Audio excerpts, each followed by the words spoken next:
The archaeologists here say they found artifacts that indicate people may have lived here 5,000 years ago. Hidden deep within Afghanistan's ancient hills, an architectural enigma awaits. A colossal pit, carved into solid rock, with a towering pillar at its core.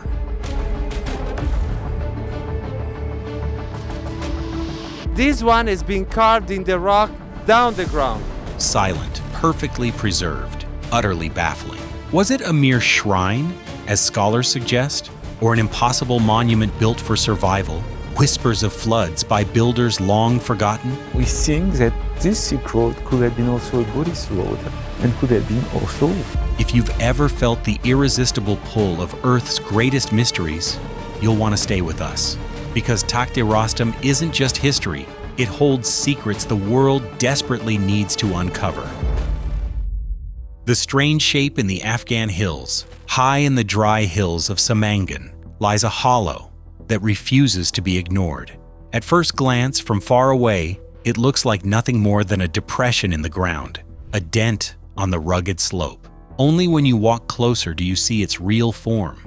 The pit is broad, about 8 meters deep, its sides sharply carved into the living rock.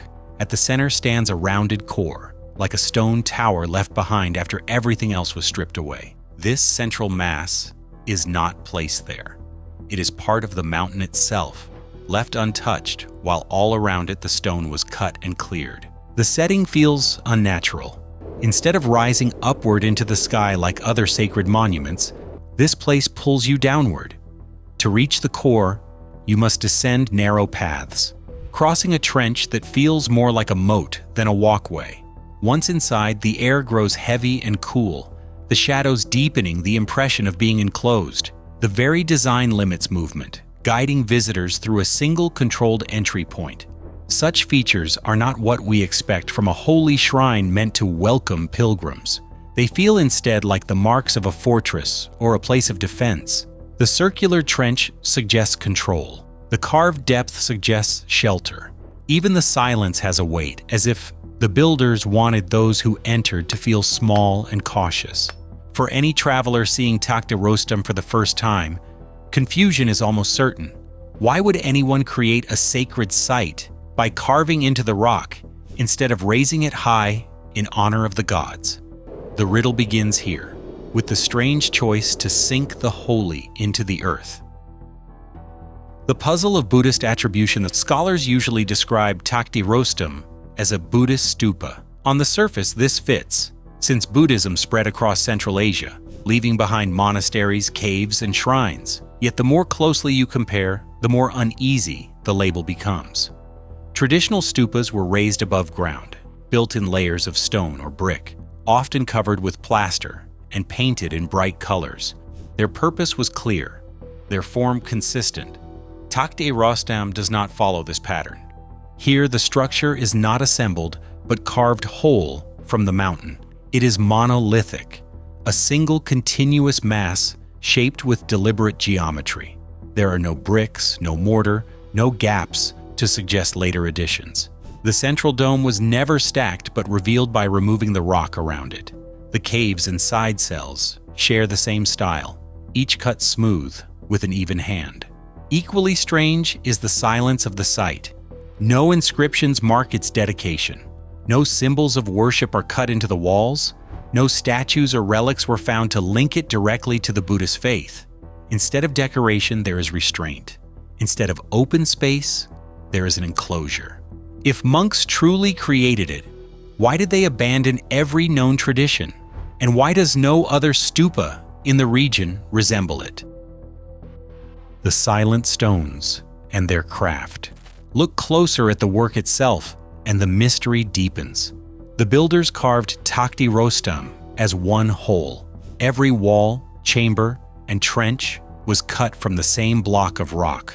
This is what makes it monolithic, a design that demands planning before a single strike of the tool. Nothing about it suggests chance or guesswork. Around the main pit, caves and smaller cells are cut with smooth precision. Some have round holes in their ceilings, placed so that light drips in like liquid gold. These openings may have helped airflow, keeping the rooms livable, or they may have been meant to create a dim, thoughtful mood. One chamber even shows a curved ceiling, later touched by carvings of lotus petals. Yet most surfaces are bare, with no decoration at all. The focus was on shape and function, not art. The cut of the stone is clean, controlled, and demanding of great patience. Whoever made it did not just carve a monument. They carved a system, one that still feels deliberate today.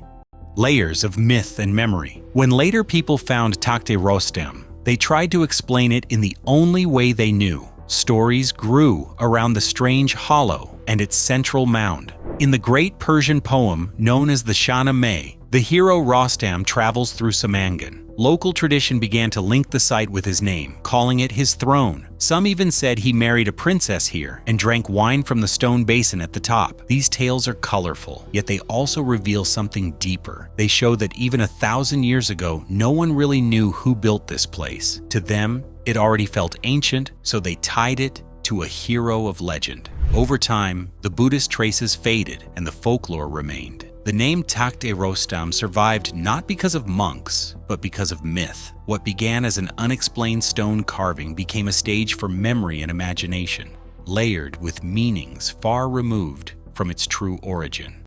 Marks of water and the flood. Hypothesis. On the outer walls of the pit and across the carved core, the stone shows strange wear. The surfaces are rounded, smoothed, in a way that resembles the work of water. Yet the land around Samangan is dry. Rainfall is light, nowhere near strong enough to shape rock like this within only a few centuries. Such marks raise a troubling thought. Could the monument have once faced massive flooding? Some researchers imagine Takht-e Rostam as more than a shrine. They suggest it was a refuge, designed to hold people against rising waters. The pit could act as a barrier, the thick walls slowing the flow. If water rushed in, the inner space might have stayed dry for days. Air shafts in the chambers could have given breath for a time. This idea is bold and unproven, but the marks on the stone keep the question alive. Was this truly a holy stupa, or was it first a fortress against disaster? If the second is true, then its makers may have lived in an age of fear, when survival meant carving stone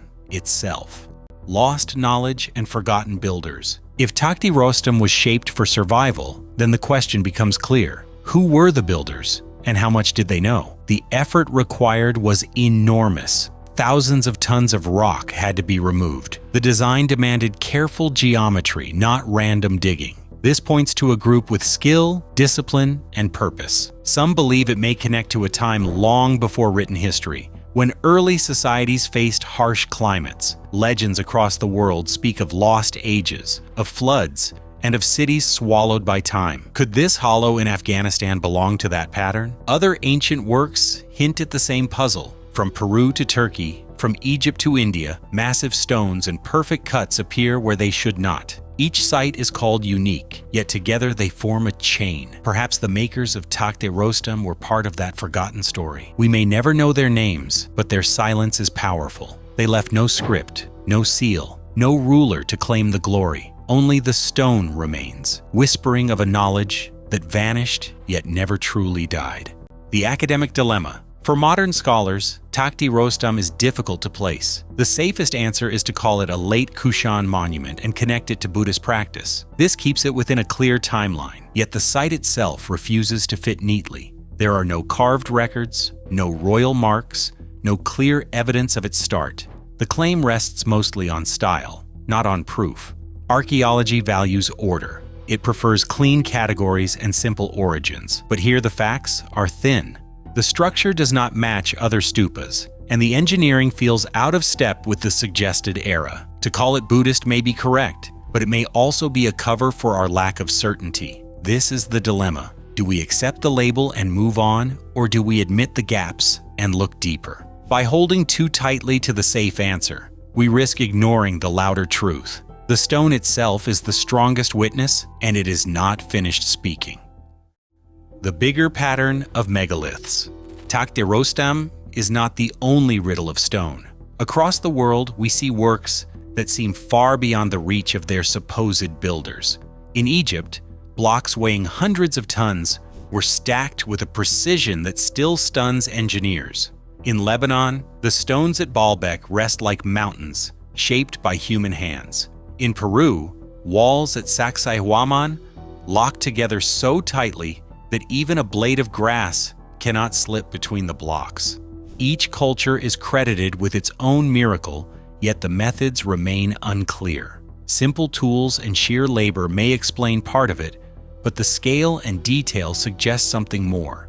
The link may not be direct, but the echoes are there. Takht-e Rostam belongs in this gallery of enigmas. When we place it beside these other giants, the question grows larger. Were these efforts isolated, or are they fragments of a deeper story? A story of human ability once higher than we imagine, later forgotten, leaving behind monuments that outlast memory itself. Takht-e Rostam stands silent, cut into the Afghan hills, waiting for those who dare to wonder.